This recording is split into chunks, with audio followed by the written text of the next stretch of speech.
Hola a todas y a todos y bienvenidos a la Biblioteca. ¿Qué tal estáis? Yo soy Marta y hoy os quiero hablar de 6 libros pues que me han fascinado, que tienen todos por encima de 4 estrellas, cada uno se va a ir directo a lo mejor del año y que son todas autoras de las que quiero leer todo lo que hayan publicado si aún no lo he hecho. Ha sido un poco casualidad que he empezado leyendo el año libros muy buenos y que hay algunos que se me quedaron fuera del top de lo mejor del año pasado y no he tenido oportunidad de hablaros, pero que también me gustaron muchísimo. No los he puesto en ningún orden.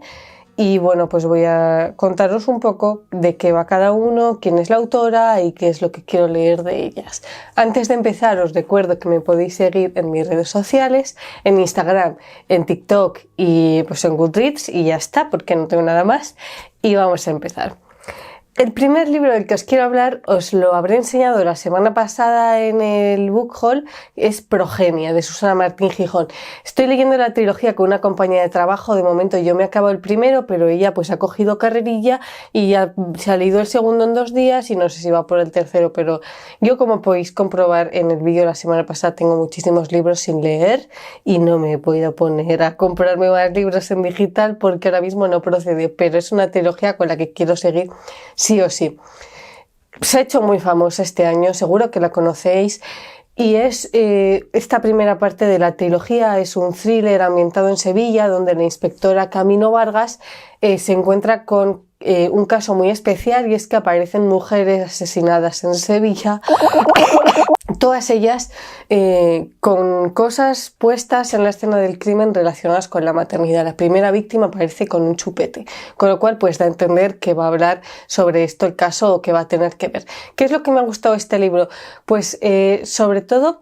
que mantiene mucho la esencia de lo que es el thriller clásico actual, ¿no? Válgase pues el mejor ejemplo que hay ahora mismo, que es Carmen Mola, La novia gitana, este tipo de thrillers que ahora mismo se llevan tanto con una estructura muy típica en la que empieza el libro con la aparición de un cuerpo, la comisaria va, habla con la forense, tal cual, y luego pues mucho tema tanto de la investigación como de la propia unidad de investigación de todos los policías que trabajan, los investigadores y subtramas de sus vidas.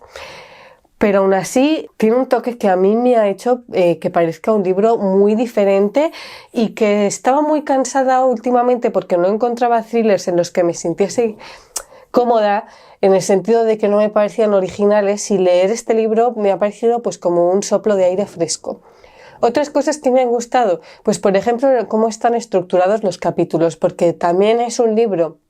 con multitud de puntos de vista, seguimos a más o menos todos los miembros de la unidad de investigación en primera persona, pero en capítulos súper cortos. O sea, sobre todo al principio yo iba en el Kindle y me ponía abajo todo el rato 1 minuto restante, 2 minutos restante, y yo decía, de verdad, cada capítulo tenía como 5 páginas, y entonces eso hace tanto que leas muy rápido como que quieras quieres saber qué le ha pasado a ese personaje, que de repente le han cortado el capítulo, con lo cual también crea muchísima adicción. Otras cosas que me han gustado, porque este libro le sacó muchísimas cosas buenas, que está ambientado en Sevilla y la autora hace mucho énfasis en las desigualdades que hay ahora mismo en Sevilla y en las diferencias de clases sociales, en la decadencia que tiene la parte vieja. Y he estado en Sevilla en octubre haciendo un viaje, y pues para mí también ha sido muy especial ver todos los rincones famosos de Sevilla dentro del propio libro. Por otro lado, es la primera vez, creo, o de las primeras, que he leído un libro que la protagonista era una inspectora y era escrito por una mujer. ¿No? Por ejemplo, Carmen Mola es una mujer, pero está escrito por hombres. Ivonne Martín es una mujer, escrito por hombre. Miquel Santiago tiene algunos que también es una mujer, pero lo escribe él, que es un hombre. Y es la primera vez que he leído un libro escrito por una mujer y que me he sentido que era una persona real, ¿vale? Porque algo que me pasaba es que no empatizaba nada con las inspectoras, o tenían comportamientos que yo no asociaba a lo que podría hacer una mujer investigadora, sin tener tampoco mucha idea. Pero este libro me ha hecho empatizar mucho con la investigadora, meterme más en su papel, y es cierto que utiliza mucho esto que está tanto de moda de coger un thriller y aprovechar para hacer una denuncia social o para coger un tema social que interese en ese momento y hacer un poco reivindicación con el caso, ¿no? Poniendo un modus operandi que tenga que ver. En este caso, pues va a debatir sobre muchísimos temas relacionados con la crianza y con la maternidad, que nos puedo dar más detalles porque sería un spoiler, pero que son muy interesantes. Pero sí que es cierto que, como le pega, le digo que la investigadora es muy feminista y tiene un punto de vista muy fuerte, pero todo el rato está como abierta al debate y todo el rato con lo mismo. Y así que ha habido algunas escenas que se me hacían un poco pesadas, de bueno, que ya se lo has dicho a esta persona en otro momento, tu punto de vista, no hace falta que te reiteres en estos diálogos, pero bueno, igualmente me ha parecido interesante. El segundo libro del que os quiero hablar es Las herederas, de Aisa de la Cruz. Este libro se ha ido directo a lo mejor del año, o sea, le he puesto 5 estrellas porque no le podía poner 1000. Pero ha sido todo un descubrimiento. Aisa de la Cruz es el primer libro que leo y quiero leer todos los que tiene publicados. Me parece una escritora súper talentosa. Las herederas está escrito de una manera sublime, o sea, es que es magistral la forma que tiene que escribir. Yo he subrayado una cantidad de frases. Bueno, no las he podido subrayar porque lo escucho en audiobiblio, en eBiblio, entonces me las apuntaba cuando las iba escuchando, porque yo decía, necesito guardar esto y es posible que me compre el libro en físico. Es muy difícil reseñar este libro, ¿vale? Porque lo que voy a contar en la sinopsis parece una cosa totalmente distinta a lo que luego vas a encontrar, cómo va evolucionando la historia. Es una historia que tiene una evolución brutal y que va todo el rato a más y que todo el rato quieres más, y además es muy cortita, con lo cual se te acaba muy pronto. Y es la historia de 4 hermanas que se reúnen en la casa de su abuela difunta, que se acaba de suicidar, tanto para ver qué hacen con la casa como para intentar investigar qué le habrá llevado a su abuela al suicidio. Está ambientada en una casita en el norte y es típica familia así del norte, 4 hermanas, no son hermanas, son primas, con una relación un poco de va y ven, pero que todas amaban mucho a su abuela, y aunque parezca que va a ser la típica trama familiar, no lo es, porque son 4 hermanas muy distintas. Por ejemplo, pues tenemos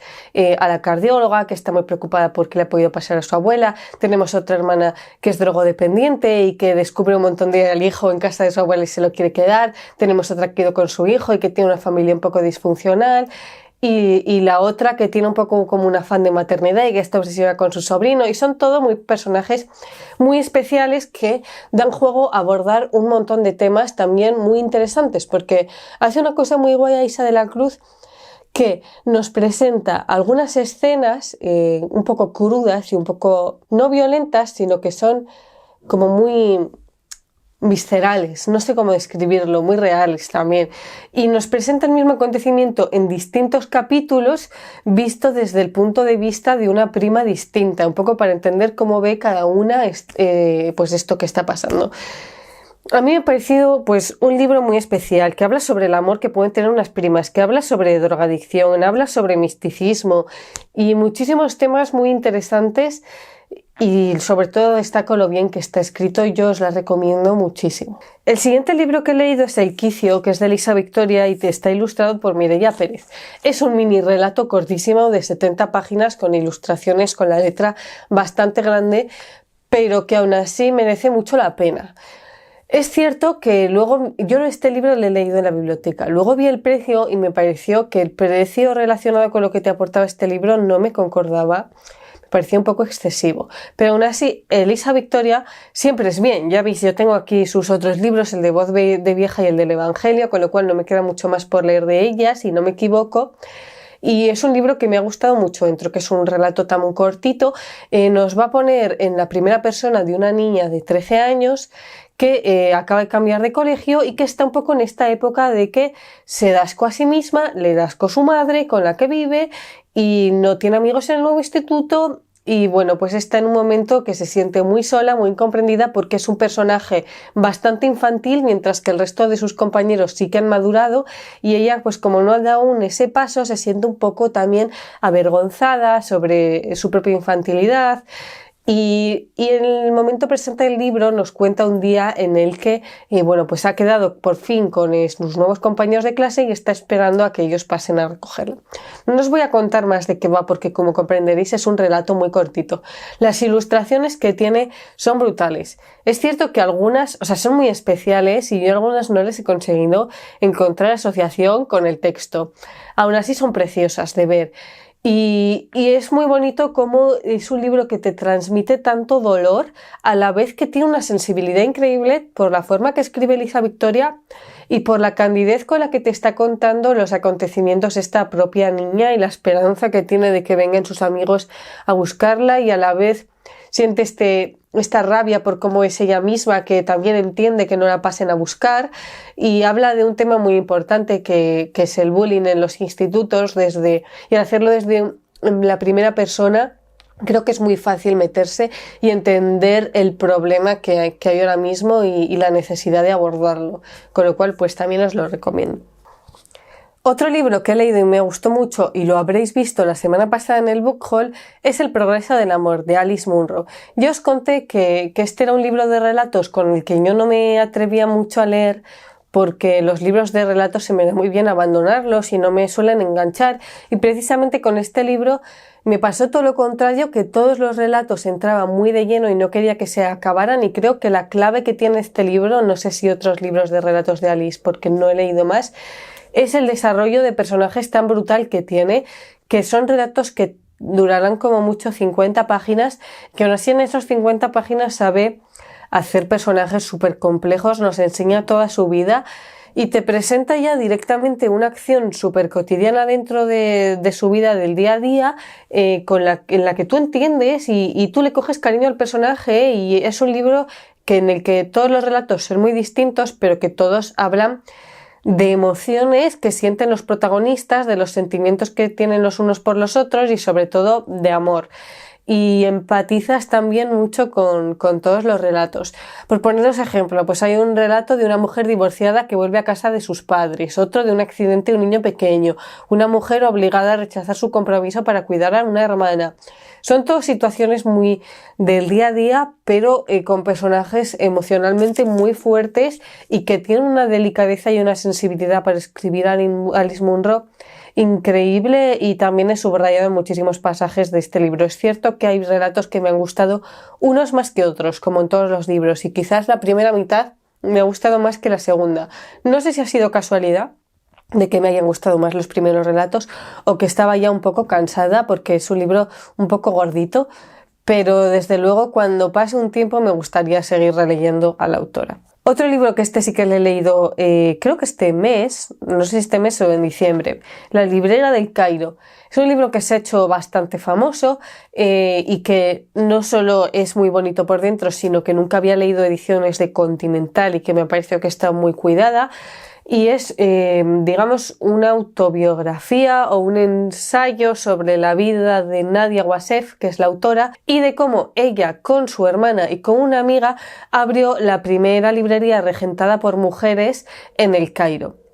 No me estoy acordando de cómo se llamaba la librería. Nos pone muchísimo en contexto, ¿no?, del Cairo de la época, y es un libro con el que aprendí un montón de historia del Cairo, sobre la primavera árabe y sobre todas estas librerías que estaban regentadas por el gobierno, y fue de las primeras librerías independientes y que se atrevió a publicar muchísimos autores egipcios y muchísimos temas de los que hasta ahora no se había publicado. También está estructurado de una forma muy especial porque cada capítulo se llama como una sección de Diwan, que es como se llamaba la librería, y que la autora aprovecha tanto para hablarnos de esta sección y de cómo la creó y de cómo se organizaban en la librería, como de qué significaban para ella esos libros, de esa sección, quién los compraba. Y me ha parecido un libro súper completo, no solo porque aprendes historia del Cairo, no solo porque conoces la vida de una mujer súper fuerte y súper valiente, de tres en concreto, pero esta nos lo cuenta en primera persona, sino que aprendes un montón, tanto sobre literatura, porque tiene muchísimas referencias a libros, como de cómo regentar una librería, de cómo organizarla y de muchísimos otros temas que al final también va abordando. Por ejemplo, tiene un capítulo sobre libros de maternidad y habla de cómo fue para ella su propia maternidad. Hace ahí muchísimas conexiones. Es cierto que, aunque es un libro muy cortito, es un libro bastante exigente y que tienes que ir a leerlo concentrado porque es un libro que te da muchos datos y que toca muchos palos y que no puedes leerlo, digamos, pues sin estar centrado en la lectura, pero aún así yo creo que es un esfuerzo que merece muchísimo la pena y con el que yo personalmente creo que he aprendido un montón. Y ya el último libro del que os quiero hablar es Yo no sé de otras cosas, de Elisa Levi. Mirad, en Pamplona organizan aquí un evento que se llama Letra Heridas en la librería Catacrac, que es mi librería favorita en el mundo. Y todos los años traen autoras que están revolucionando el panorama editorial, hacer un poco de debate sobre qué significa para ellas publicar en España. Y este año fui a conocer a Elisa Victoria, que me firmó los libros, y venía a debatir con ella Elisa Levi. Y Yo no sé de otras cosas, es un libro que cuando salió ya sabía que me iba a gustar, no solo porque Temas de Hoy es una editorial que me encanta y que todo lo que leo suyo me encanta, sino por la portada, por el propio título, me llamaba mucho la atención y sabía que iba a tener una forma de escribir muy especial de estas con las que yo suelo conectar. Pero como hay tantas publicaciones, pues al final se me fue pasando. ¿Y qué pasó? Que en este debate yo la escuché hablar, la escuché cómo contaba lo que significó para ella tanto escribir durante la pandemia, como ubicar las historias en pueblos cuando ella siempre había vivido en Madrid capital, y hablar de despoblación sin haber salido de su propia ciudad y otros muchos temas interesantes que dije, jolín, pues con todo lo que ha contado ahora me apetece leer este libro y hacer un poco asociación de ideas y ver dónde está todo esto que nos ha contado. Y Yo no sé de otras cosas, es un libro muy guay, de estos que os gustan los libros raros, os va a encantar, que nos cuenta la historia de Lea Pequeña, que es una niña que vive en un pueblo que no sé, yo me lo imagino en una de las dos Castillas, en un pueblecito donde pues viven 4 familias y que habla tanto del miedo que tienen los habitantes a que llegue gente nueva porque piensan que todo aquel que vaya a venir a vivir al pueblo va a ser para aprovecharse de ellos porque no tienen otra cosa que pueden aportar, como de las propias ganas que tiene Lea Pequeña de salir del pueblo y de descubrir otras cosas y de vivir otra vida, y al mismo tiempo ella es consciente de que ha nacido para vivir en el pueblo y de que su sitio está allí con su hermana que tiene una minusvalía y con su madre y cuidando a su gente y a sus amigos, que es consciente de que ella pertenece a ese lugar y que se va a ver allí atrapada. También es un libro muy especial por cómo está contado. A mí esto es algo que los libros que son distintos me llaman mucho la atención, porque está contado desde el punto de vista de la oralidad. Es decir, el ejemplo más claro ahora mismo, Panza de burro, que es de mis libros favoritos. Cuando empieza el libro,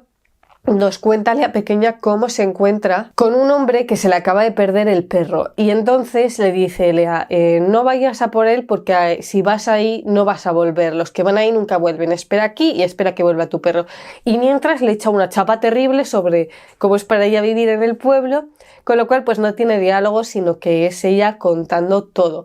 Algo muy especial de este libro son los personajes, que todos están muy bien formados, todos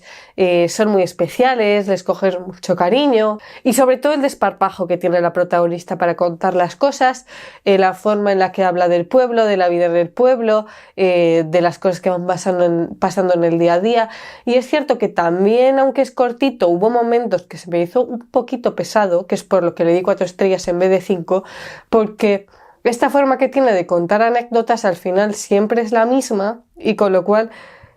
creo que además no había separación de capítulos, que era todo seguido, esto ya no me acuerdo, pero había momentos que me sentía un poco estancada, que no tenía claro en qué punto de la historia estaba. Aún así, pues aprovecha también esto para hablar de un montón de temas, y me pareció muy divertido, es un libro con el que me he reído un montón, y Elisa Levi me parece una autora súper talentosa. Creo que Soti ha publicado esto y un libro de poemas, no sé si va a publicar algo más, pero desde luego todo lo que salga yo lo voy a leer. Esto ha sido todo por hoy. Dejadme por comentarios si conocíais a alguna de las autoras y qué libros habéis leído, y si hay alguna autora de la que habéis leído un libro que yo no lo haya hecho, dejádmelo por comentarios para saber un poco por dónde seguir. Esto ha sido todo, ya os lo he dicho, cuidaros mucho y os mando un besito muy grande. Adiós.